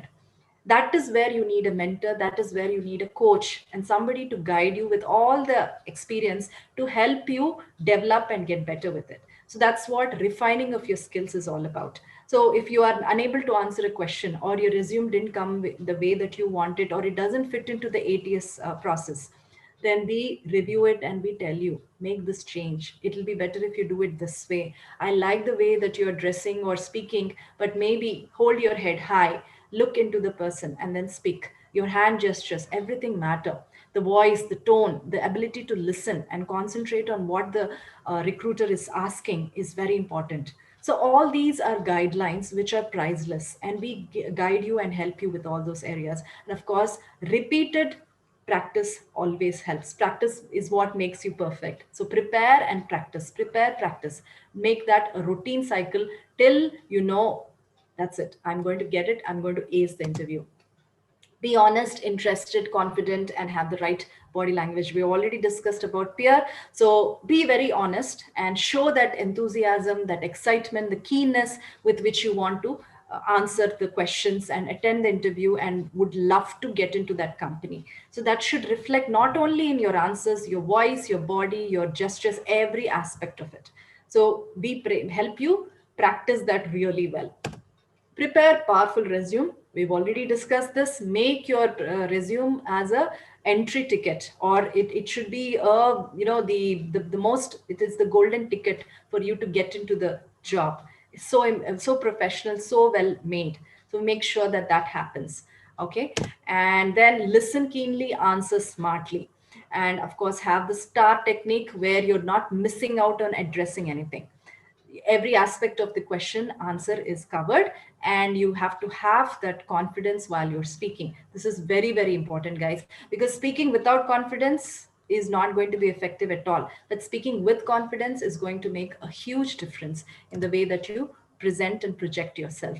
Practice mock interviews. So we conduct a lot of interviews which are mock interviews, and so you undergo this entire process of seeing how you will face that situation. It's like a simulation where we will help you encounter that fear, get some pressure from the questions, and sense the alertness, and then prepare properly as how best you can answer them.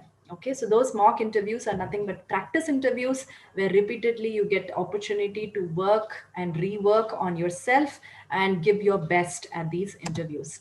Relax and take a feedbacks. So never, always remember, it's not the end of the world, though it is very important for you and it means a lot in your future career. It's the secret there is not to get over tensed and over nervous or anxiety during this process. You have to breathe, relax yourself, keep your mind calm. Then only the best of what you can do will come out. Right? All your preparation will be successful only when you have a relaxed and a calm state of mind. And we help you develop that. Okay, it's not like the end of the world, but it is important. So stay calm, stay focused. This is what we keep working on. In a nutshell, the holistic approach. Now, you must be wondering, why did both of us talk about three different things? LinkedIn, and then we spoke about resume, and then interview. The reason is it is a holistic or complete package for your successful career. So that's why we called it building blocks of career success, where three aspects of it are the basic pillars or the building blocks to make your future career very successful. So the LinkedIn will help you network, build your visibility, reach out, get awareness, build your knowledge, your ability to interact. And it's a different personality you'll have once you know people and you know how things are working, how the companies work and what is what. So your entire personality changes. So we want you to come up to that level, because the competency is very high in today's time. And if you don't do it, somebody else will do it. So you need to raise yourself to that level. Okay. And then of course the resume, to make it the right fit. How do you make your resume powerful, and it should be like perfectly fitting into the expectation of the recruiter? How do you do that? We help you and guide that. And finally, last but not the least, and the most important aspect, is how you present yourself, like a personal interaction, wherein as a person, now it could be virtual also, but even for a virtual, it's very important to prepare. In today's time, if at all you cannot go in person and meet them, it's a virtual interview where you have your cameras. What is your background? What is the dress you wear? How do you look into the camera? What is the body language you use? What is the level of confidence you speak? So these are again guidelines that we help you develop, because first time if you're opening your camera and looking at it, you could be very tensed. Trust me, I felt it when I had to start virtual sessions, and it was like as if I've never trained people before. It was so different for me, the entire experience. And you as freshers, you attending for the interview, already you have tension about the interview, and if you're not prepared properly, then it could be too much of overload on you. So we help you prepare, whether it is in person or virtual over the internet and camera. You will be very comfortable and confident in addressing the recruiter as what is expected from you.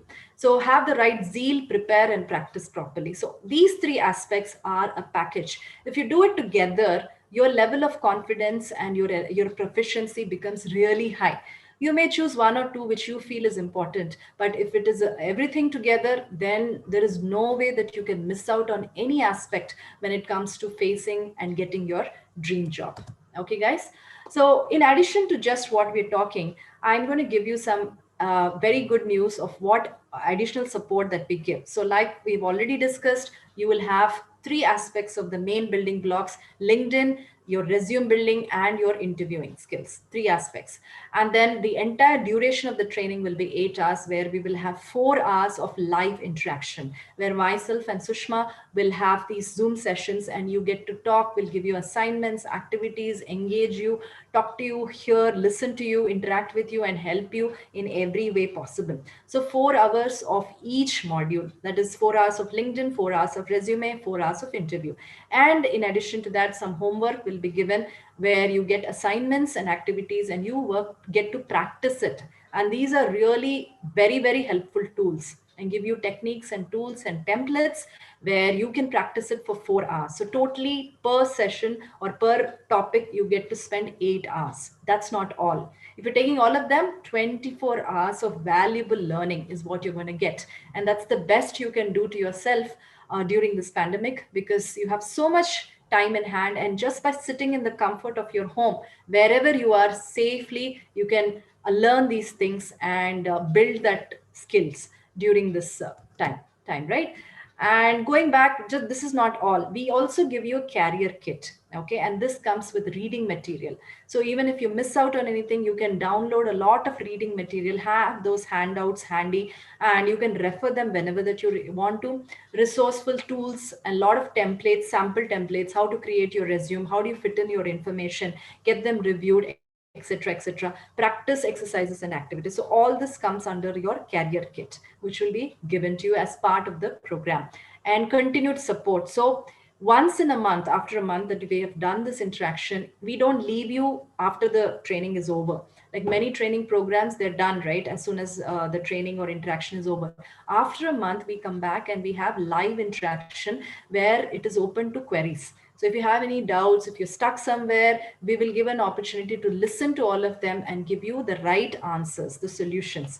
So it could be anything about any of these areas, and we will be there to guide you and help you. Our goal and our objective is very pure and clear. We just want you to get your dream job and help you to the maximum to upskill yourself, get all those skills and confidence to win your way through. Course completion certificate will be honored by Smart Interns and Proxel. You already know, you've been through this internship with them, and I'm telling you, it's world-class experience. With all our experience with what Sushma does in US, she's based in US, so she gets to interact with a lot of clients, talk to a lot of people and companies, and I do it here in Hyderabad and Pan India. We have seen a lot of organizations, but trust us, Smart Interns is high quality, world class, where they're helping you and guiding you, giving the best of the service and platform. You can improve and build your technical skills, and it really means a lot. So you know how well they are and how popular or how important they have become in the market, and we along with them will honor you with this certificate, so that anywhere that you go for any interview, you will be recognized properly, and there is a certain quality and standard that we are setting for you. Okay, guys. So be prepared and gear up yourself and make the best of this opportunity. Always remember, it is going to be a priceless amount of time and effort, which is going to give you the results throughout your life. It is not just 1 year, 2 year. It's going to be your career, your future for the rest of your life. So it's time to take control, take charge, make the right decisions, and go for it. Okay, are you all with us? Yes. Okay, I invite Sushma to share a couple of things in addition to what I've discussed. Sushma, please feel free to join in. Yes. Are you able to hear me? Yes, yes, you're audible, Sushma. Please continue. Okay. Are you able to see my video? Yes, it's both clear, the video and the audio. You can continue. Okay. All right. So thank you so much, Sudha, for that wonderful session, taking us through the steps and how you can go about in acing your interview skills. This is so important, my friends, and I must insist and share this with you. Just think of it this way. Think of the situation where even the top sports people in the world, men and women, require coaches. Now, you might think they're number one. Why do they really require a coach, right? They're on top of the competition and always successful. Well, like Sudha was mentioning, there is a lot of information out there. But understanding your strengths and your weaknesses and being able to apply what you learn is where a coach comes in. And that is exactly what we are here to help you with. And we'll take you through the whole process, and it's going to be an amazing journey going forward. So, now let's talk about what next. So, Sudha described to you what all you will receive as a part of this learning program. And some of you had asked in the chat about, will we be reviewing your profiles? So the answer is yes. We'll help you get your LinkedIn profiles reviewed, your resumes will be reviewed. There'll also be mock interview sessions, and we'll plan all of this as we go through in this journey. And in order to understand what you have to do next, so you'll receive an email since you all have registered. So you will receive an email with a link to feedback and the interest that you have in pursuing this journey forward. So do share your opinions on how you liked everything that you heard today, and what are the areas that you would be interested in and how interested you are. We would love to hear from you. So once you have that information, you can reach out to the point of contacts in your college, your head of department, or your recruitment cell. You'll be informed by your college, and we will take in the registrations from there. Because this is a student community and it is coming through the college, the program will be offered to you at a very reasonable price, and you will get the details of all of that from your college itself. And we hope you enjoyed this session, and we look forward to seeing you in the next step. So please do keep in touch with your points of contact and Smart Interns. Since you just completed the program, you can get all the information from them. If you have any questions, please reply back to the email that you receive. And Vinay and his team, they have been fantastic. Meghna and the entire Smart Interns team has been so supportive for the students, and it's been a great journey so far, and hope you can make the best of the opportunity that is being offered to you. Sure. Thank you so much, Sushma. And guys, we only have one thing to say. This is as important as your technical skills and knowledge. Please don't take it for granted. Make it a mandate part of your future career growth and success. Because these skills not only stop here, but after you get into the job, after you enter the corporate world, it's a different experience totally. Trust us, because we have faced it and we have seen it. We have experienced it. So these skills, or how you communicate and present and carry yourself, will help you a lot even after you get into the job. So your journey or your success just doesn't stop at getting into the company, but even after getting into the company and continuing to be successful.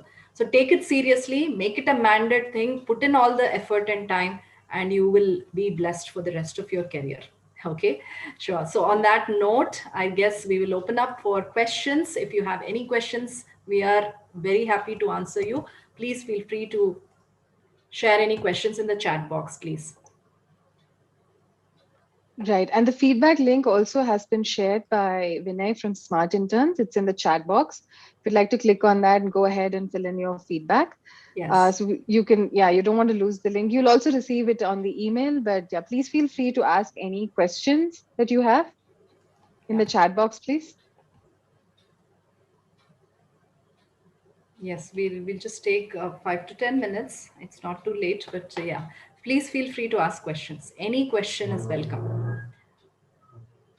We are really looking forward and very eager to help you guys, help you all friends in improving and getting there. And that happiness that you feel is more of our happiness, that you've got your dream job finally in your life. Yeah. Okay. Not many Right. questions. So I think probably they're all clear with everything. All right. So the last call for questions. Does anyone have any questions? Please drop it into your chat.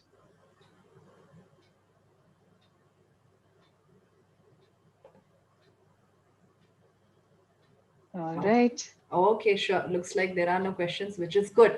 So then, which means you are very clear and confident in going forward. We look forward to hearing from you and your colleges and get started with our journey as soon as possible. Okay. So excellent, guys. Thank you for your time, and stay, safe in at your home, and make the best of everything that you have. We look forward to you. And we would like to thank Smart Interns for giving us this opportunity and giving you this platform where you can avail the best of the expert trainings and suggestions from all of us. And we will be able to make the most out of your life and your career. Okay. So thank you once again. Looking forward. Stay safe. Enjoy your weekend. And that's it from me. Anything that you would like to add, Sushma? No, I think that was a great session. Thank you all for being active in the chat. We really hope we could see all of you. But nevertheless, thanks to technology, we are able to connect at any time, from across the world. So very happy about that. Thank you, Smart Interns, for the great collaboration and the great opportunity to be able to, help so many students. I think, Sudha, there was one question from Monica in the chat, which came a little later about the postures. About the postures of body language. If you want to quickly speak on that before we close, and hand it to Meghna. Yes. Okay, sure. Yeah. So this was from Monica. Monica. Yeah. Hi, Monica. Thanks for that question. A really good question and a very important question. So body language postures mean a lot. The way you walk, the second you enter into the interview room to the second you leave, everything matters. Your posture while you're walking, the way you're sitting, you need to be upright, have your chin up and look straight, direct, and never rest or fold your hands. Never lock them together.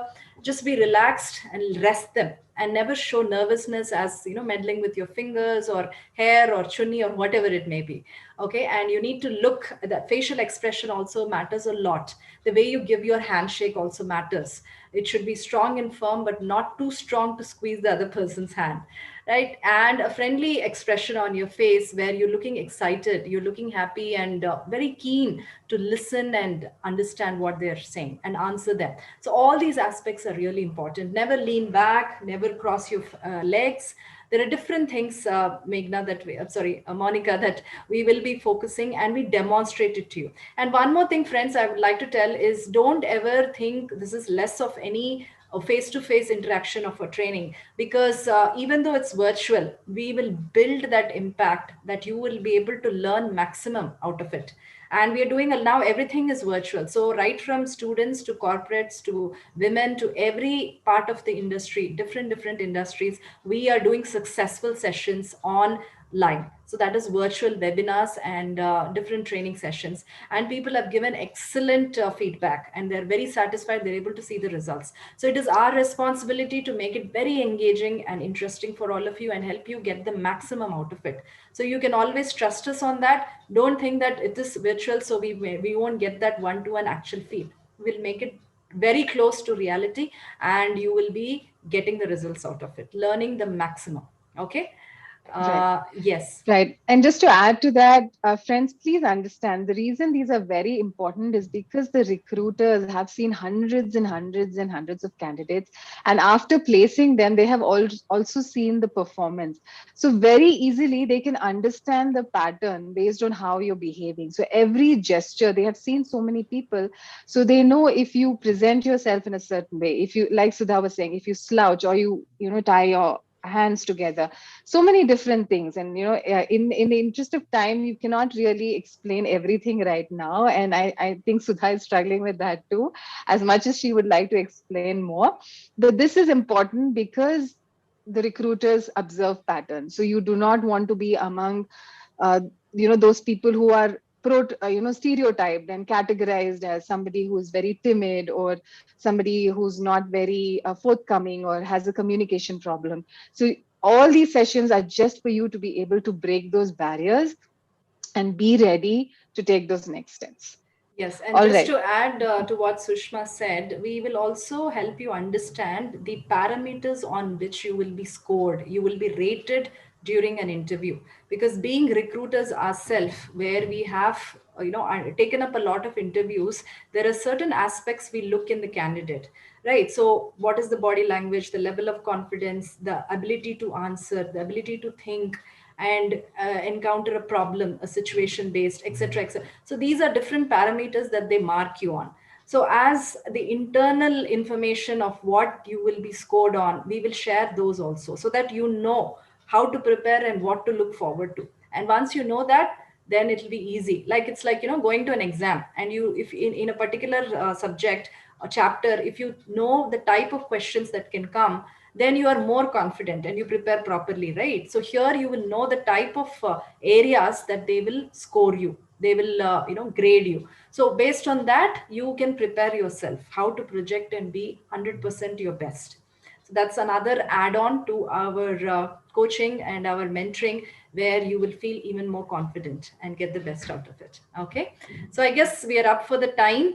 And any further questions, we will take it up during the session. And trust me, guys, it's an in-depth learning of live interaction. So there's a lot that you can get out of it. And we are looking forward to give you all that knowledge, information, and experience, giving you a lot of practice and preparation on it. Okay, so that's it from me and Sushma. Thank Thank you you. all for Yes. your time.